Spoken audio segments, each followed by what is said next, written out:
بینندگان گرامی تلویزیون ایران تیوی، با 16مین برنامه تلویزیونی بیبا در 14 جون 2003 به پایان دوره اول برنامه‌هایمان رسیدیم.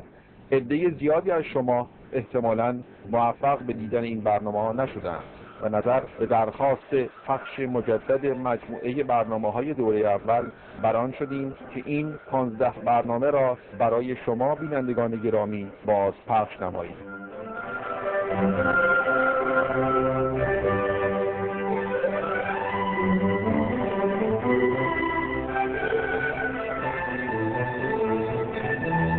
خوش آمدید به 7مین برنامه بیبا. از آنجایی که شاید تعدادی از بینندگان ارجمند ایران تیوی تا به حال برنامه‌های بیبا را ندیده باشند، اجازه می‌خواهم که توضیح مختصری درباره خودمان به شما بدهم. من بابک امامیان، بنیانگذار British Iranian Business Association که به فارسی میشه انجمن مدیران ایرانی مقیم انگلستان و به مختصر ما به خودمون بیبا میگیم. بیبا پس از 9 سال فعالیت دائم در انگلستان به خوبی شناخته شده است. علت تهیه این برنامه معرفی بیبا به دوستان عزیزمان در آمریکا است، با امید آنکه این باعث گسترش روابط اقتصادی بین ایرانیان مقیم انگلستان و ایرانیان مقیم آمریکا بشود. حال بپردازیم به برنامه امشب. ما در بیبا اعتقاد داریم که برای معرفی انگلستان صحیح نیست که فقط به انگلستان از زاویه کاخ باکینگهام پلس، گردشگاه هاید پارک، موزه مادام توسو یا ساعت بیگ بن فقط نگاه کنیم، بلکه به نظر ما از 3 زاویه اصلی هستش که باید به انگلستان نگاه کرد برای اینکه پی ببریم به ارزش، اهمیت، قدرت و شهرت انگلستان. این 3 زاویه را هفته پیش توضیح دادیم. به این صورت هستش. زاویه اول به نظر ما اینه که ما باید به انگلستان به چشم یک بانک فعال جهانی نگاه کنیم. و اگه شما ملاحظه کنید تمام کشورهای دنیا یا شرکت‌های بزرگ دنیا برای تهیه سرمایه یک طوری با بانک‌های انگلیسی یا استاک مارکت، بازار بورس انگلستان در تماس هستند. زاویه دوم، از نظر ما باید به انگلستان به چشم یک مؤسسه حقوقی فعال نگاه کرد. دوباره من تکرار میکنم، تمام شرکت‌های دنیا یا کشورهای دنیا برای اینکه قراردادهاشون ببندن یک طوری از دفاتر حقوقی انگلستان استفاده میکنن. چرا؟ چون قوانین حقوقی انگلستان بسیار دقیق و دائم هستند. سوم، انگلستان یک مرکز تکنولوژیه و همینطور که در برنامه‌های گذشته بیبا سعی کردیم این مسئله رو ما در میون بذاریم با شما و کسایی که در تکنولوژی، ایرانیان مقیم انگلستان که در تکنولوژی فعالیت میکنن به شما معرفی کنیم. هفته پیش ما سعی کردیم 2 تا از وکلای ایرانی که مقیم انگلستان هستن به شما معرفی کنیم. حالا این هفته ما 2 تا از مدیران ارشد بانکی در انگلستان را میخوایم به شما معرفی کنیم و این 2 نفر از دوستان خوب من هستن و هر دو از شخصیت‌های برجسته بیبا هستن. اولی آقای سیروس ارگلان هستش که یکی از مدیران ارشد بانک بارکلیز کپیتال هستش و دومی مهدی شالفروشان هستش که یکی از مدیران ارشد بانک آف امریکا هست. حال اگه اجازه بدهید بپردازیم با گفتگویی که با این آقایون داشتیم. خیلی خوش آمدید. امشب این میشه پیشامین میتینگ بیبا هستش روی تلویزیون و دومین برنامه گروهی ما و من خیلی خوشحال هستم که آقای مهدی شالفروشان که سینیور وایس پرزیدنت بانک آف امریکا و سیروس اردلان که وایس چرمن آف بارکلیز کپیتال هستش. خیلی خوشحالم که شما با این 2 تا از تاپ بانکرها که خیلی کار بانکینگ هستن اینجا و واقعا هم I'm so proud of them. اگه اجازه بدید من از مهدی میخوام که خودشو معرفی کنه و بعداً سیروس. مهدی جان درباره خودت بگو. من مهدی شالفروشان هستم، سینیور وایس پرزیدنت مال بانک آف امریکا در لندن و تقریبا حدود 25 سال هستش که در کار بانکینگ هستم و مسئولیت من کورپوریت بانکینگ و relationship management in corporate banking. یعنی چی corporate banking؟ یعنی فقط مسئول رابطه بانک با شرکت ها هستیم، شرکت های بزرگ معمولا. این بزرگ چه سایزی؟ شرکت هایی که ما کار میکنیم فروششون و یا مارکت کپشون از 1 میلیارد به بالاست. 1 میلیارد چی؟ پوند، دلار؟ فرق نمیکنه. 1 میلیارد دلار حداقل. 1 میلیارد. 1 میلیارد. چه رقم بزرگی. و سیروس جان شما یه چیز درباره خودت بگو که من بیشتر زندگیم در خارج از ایران بودم، بیش از 20 سال در خود ایران نبودم. تقریبا چرا اینطور بوده؟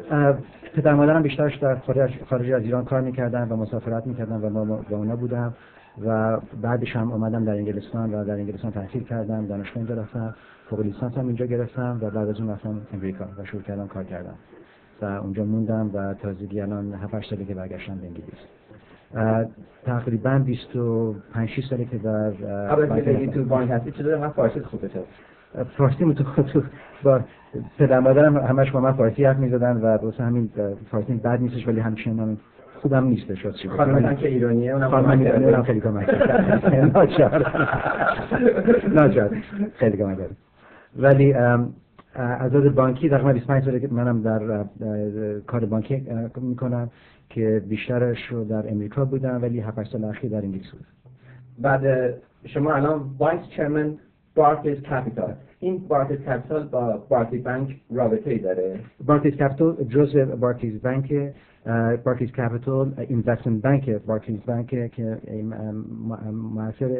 مسئول کارایی است که کار بانکی است که بارکلیز بانک با مؤسسه‌های بزرگ، شرکت‌های بزرگ در طول دنیا کار می‌کنه.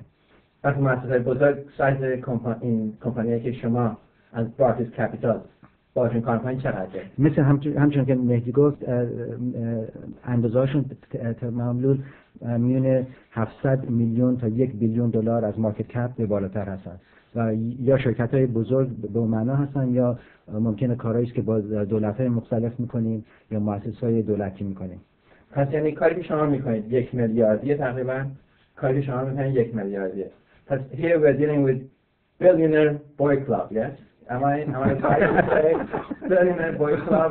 This is what billionaire boy club is about playing golf, playing power money. What is it about? Well, I hope it's not the case. I think it's about bringing ideas to your relationship or your clients and bringing good ideas, because in this market it is a highly competitive market, and if you don't bring good ideas to them, you're not going to be anywhere with them. So this billionaire boy club, is it different between you? Do you have your own club, your own network, your own family gatherings, your billionaire boys? I know maybe you're not billionaires yourself, but you handle billions of pounds or dollars of money around the world. What kind of group of people are you? Now, basically, what we deal with are large corporations, companies like General Motors, like Ford, large European companies. And what we have to do is be able to find out what the specific needs of these companies are in the financial markets. They need to raise money. We need to find out what is the best way for them to raise money and go to them with the best idea so they can raise money in the amounts they want in the cheapest possible way. And as Mehdi said, what is important today is not being able to go and play golf with them or have dinner with them. That's part of it. But the most important part is really being able to provide them with the best and most cost-effective ways of raising the funds that they need to raise. But Sirjan, you just gave me the description of your job. Yes. But I want to know, how did you get this powerful position? Powerful, I'm not sure if I'm powerful, but certainly... £1 is a lot of money. Well, I think like any other job, you have to start from the bottom. You basically learn as you go. You join an investment bank, you join a company which is dealing with large corporations, and you learn as you work. And over the years, you gain the experience, both in terms of the breadth of type of products and services that you can offer to the client, and the best way to try and. How did you get to this position? What qualities do you have? Qualities. I think I'm competitive. I'm tenacious. I'm curious. And how does an Iranian get to this position? I think it's no different than anybody else. I think you have to obviously have a certain level of technical training, and then you have to join an institution and work hard and hope that the type of work that you're doing is one which is suited to your own capabilities. So what about you? What do you say to this? How did you get to your position?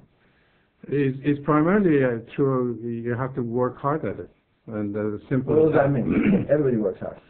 Well, true, but yeah, as Cyrus was talking about, you have to have a certain type of a character in terms of wanting to be successful at what you do. Obviously, that's the case for a majority of people. But aside from wanting to be something, you're actually going and doing it. And that's also extremely important. It's not just wanting to be millionaire. Well, that's great, but unless you do something about it, you're not going to be there. But then, I mean, here we are with you. You are making £1 billion or $1 billion decisions. Do you sleep easy at night? Yes, why not? I mean, it's not. What happens if things go wrong? It's not a matter of me making a $1 billion position that, in a sense, it goes wrong or right. My job is to work with companies which have minimum assets or minimum sales of $1 billion. Majority of the type of companies that I deal with, in fact, several times that I said that's the minimum amount that we tend to deal with. Ford Motor Company is a $22 billion company in Europe. We deal with Ford Motor Company. When it gets large over an amount, is there a personal relationship or it just becomes figures, just zeros in front of numbers? Is that what it becomes about, or is still the basic principles there? Not at all. It doesn't really make any difference. You have got a lot of people in investment banking who deal with companies 30 million, 40 million pounds, and bring in ideas to them. It's not the issue of figure that $1 billion or 30 million. The issue is, in my profession, or anybody who deals, let's say, with a 30 million pound type of a company, both of us in the same type of a position, in a sense that we need to bring in ideas to these people. And we get paid based on success that we have with those clients. If we don't have successes, we are not going to get paid. As simple as that. Okay, that's fine. But to get your position, I mean, one the average person thinks of a banker, the first contact they have is with a tiller at a bank. Is that where you started? No, I think there are many different types of banking, and I think people get confused. Tillers are basically part of what we call retail banking. It's the type of banking which is designed to service the needs of individuals. That is a very specific type of banking. The type of banking that Mehdi and I are involved with is investment banking. And investment banking deals with large corporations, with large companies, with governments, government agencies. And there, you again start from the bottom, but you do different types of things. You're not behind a tiller trying to service the needs of an individual, but you're learning how to deal with large companies and their specific needs and prepare marketing material for them or whatever, become familiar with the type of products that you need, etc. So if you wanted to start in banking, if you start as a tiller, would you get to your position? No, because it's like working for a different type of institution. It's completely different type of business. I think one thing that you need to decide when you join the banking business is what type of banking you want to do.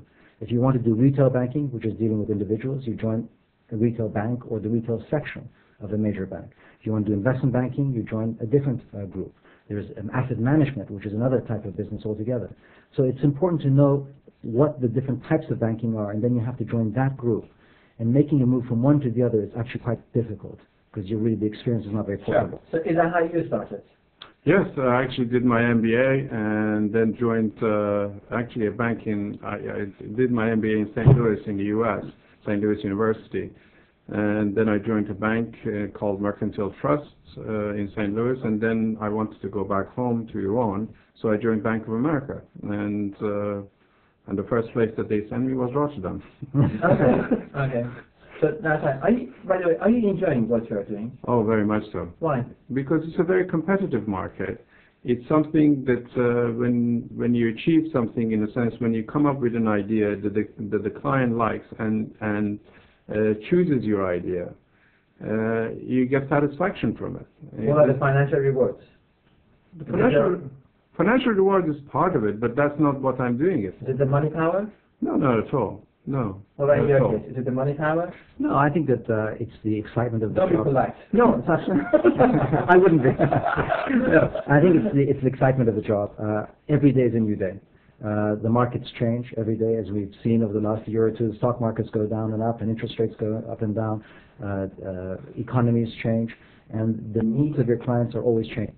And it's a market which is very dynamic, which is always it's evolving. There's a lot of innovation in it, and I think that's what really makes it quite exciting. Okay, then you represent to me. Sorry, I totally agree with Cyrus, completely. Okay. Yeah? Yeah. Okay. Now I'm bringing, actually, it's a very good time. Cyrus is more of a European culture banker, and you're more of a U.S. type of banker. Correct. Now, if you allow me, tell me about the European culture. In your opinion, what's European culture of banking about? If you take the caricature of the European banker, Okay. I would say it's a slower, more relationship-driven type of banking. It was much less technical. It was much less service-driven. I think that So it's more relation, less product and service. Exactly, and I would say it was never particularly competitive. I think people felt that they owned relationships. It wasn't. It was not. Okay. And I think that what has really happened in recent years is the American approach, or perhaps more accurately, the Anglo-Saxon approach, which is much more competitive, which is much more rigorous in its approach, much more professional, I would say, in what it does. Which has been exported by the Americans very successfully, and now is beginning to dominate the market. So that caricature of Europe is changing very rapidly, and you begin to see less and less of that. Okay, so here Cyrus is saying you, the American culture of banking, which is now the most successful, are ruthless, very loyal, very disloyal, less relationship. Is that correct? He's not saying that. No, not at all. I think what he's saying is the fact that it used to be like this for European, not any longer. It used to be the case that you based your relationship on, because of the fact both of you came from Oxford to Cambridge, you went to university together, and so on. And that is really what I think Cyrus was coming back to, in the sense that it used to be like this. The relationship existed, and as a result of that, you got business. And the American style of things were more to do with, I bring in an idea, and based on that you reward me. And that situation has been the case for the European bank and the U.S. bank, in my opinion, for the past 20 years minimum. Absolutely. So we're not under influence of, or not the influence, but the U.S. banking model, and that's the way it is. Yeah. So, but what about the Japanese bank? I mean, they were extremely successful in the 1980s. What are they like? I think that the Japanese banks grew very quickly. They were very large in size in the late 80s, but they expanded much too fast. They overextended themselves both domestically and internationally, and they really spent a great deal of their time trying to win market share, trying to just buy business, without really putting in place, I think, as strong and sophisticated understanding of the type of risk that they're taking as they should have had. And today they're paying the price. So Far East is dead. I'd say Japan, the banking sector in Japan has serious problems. The Far East is a very different story. It's a different story. What is your intake? Yeah, I totally agree with Cyrus that in terms of the Japanese, if you go back to the early 80s, they actually applied the same model that they had on the manufacturing side to the banking, whereby on the manufacturing side, they just purely went after market share. And no matter at what cost. And that scenario did not do them very well in the banking business. Why not? Oh, it's purely because of the fact that, first of all, the banking business, in our banking profession, most of the asset that you have got walks out of the elevator every night. You know. And what do you mean by that? Well, the assets are the people that you've got. Okay. Okay. And the Japanese, first of all, overpaid for that in the early 80s. For human resources. For the human resources. It was quite usual that somebody would leave our bank and go and work with the Japanese for 2 or 3 times the salary. And also, as Cyrus was talking about, they overextended themselves in terms of going after a lot of companies which they did not really understand the credit risk. And all of those have come back to haunt them. Okay. Cyrus, what message do you have for people who want to join banking or are in banking already? As a very successful banker, international banker, I would like to say, as a billionaire boy banker, what message do you have? For people trying to join banking, what I believe is important is to understand what banking is all about, because banking, as I mentioned earlier, involves many different types of activities. And these activities require very different skills and involve very different, have very different requirements on individuals. Sure, but what do they have to become like you? I think like myself, and I hope they become much more successful than myself, I think that what is important to succeed is you have to like your job, firstly. You have to make sure that your own skills are aligned to the requirements of the job. And then obviously you have to have a certain degree of ambition and drive to try and make sure that you are able to realize the fruits of your efforts. Okay, all right. What do you think? What message do you have, Mehdi? Well, I don't think I have any message. The only thing I would say, I totally agree with Cyrus that a banking profession is a very competitive profession. You really want to be in it. It is a lot of fun, and it's as I said, I repeat myself here again, and that is, it is a very competitive business. But why do you think you are where you are today? Well, I think it's just being tenacious and working hard. But I repeat myself, everybody works hard. No, that's all right. You know, people say that they work hard, but the reality is maybe not. I think you have to use your skills in the best way that it suits you and suits the organization that you work for. Okay. On the last question, we live in London, we live in UK. If I could start with you, how do you see the role of UK as a big bank, entire UK if you look at it? What role do you see for UK? If you look at international banking, there are two centers for international banking. One is New York and one is London. Not Tokyo anymore. No. I think that it has never been Tokyo, it has never been any other city than London. And London over the years has for the better part of the century, has been the center of banking, international banking, and that position has continued to remain as it is, and in fact, if anything, it's been strengthened. And it's the center of banking outside the United States because one language. I think that international banking, the language of international banking is English, so it's natural for the British to have an advantage in that. And also, as Mehdi said, one of the important assets that we have are individuals and people, and London has become a center for the type of people that have the skill set that's necessary to work in international banking. So people from US could benefit from the banking facilities in UK. This is for our friends in the United States. Most large American banks, investment banks, have significant offices in the UK, as European banks also have significant offices in New York. So we should be there too. And we are in many cases. Many cases.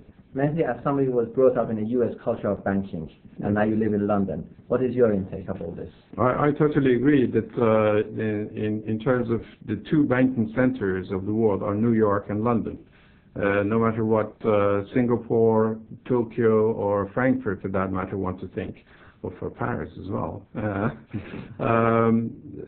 These are the two centers, and if you think about it, within the square mile of the city, you've got 500 banks, and major European banks, be it Deutsche, be it ABN AMRO, be it SocGen. Most of these people, their main banking offices are actually in London, not in Frankfurt, not in Paris, not in Rotterdam or Amsterdam.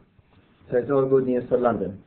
Well, it's an industry. It's a very competitive industry in this market, and this is very true. Yes, the center is here. Most of the fund managers are here. Most of the big fund managers, both U.S. and Europeans, are here. So it is the center. Mehdi, for a boy from Mashhad, well done to you. Thank you very much. And thank you very much, Susan, and thank you for speaking such a good Persian. Thank you very much. امیدوارم که از برنامه امشب خوشتان آمده باشید.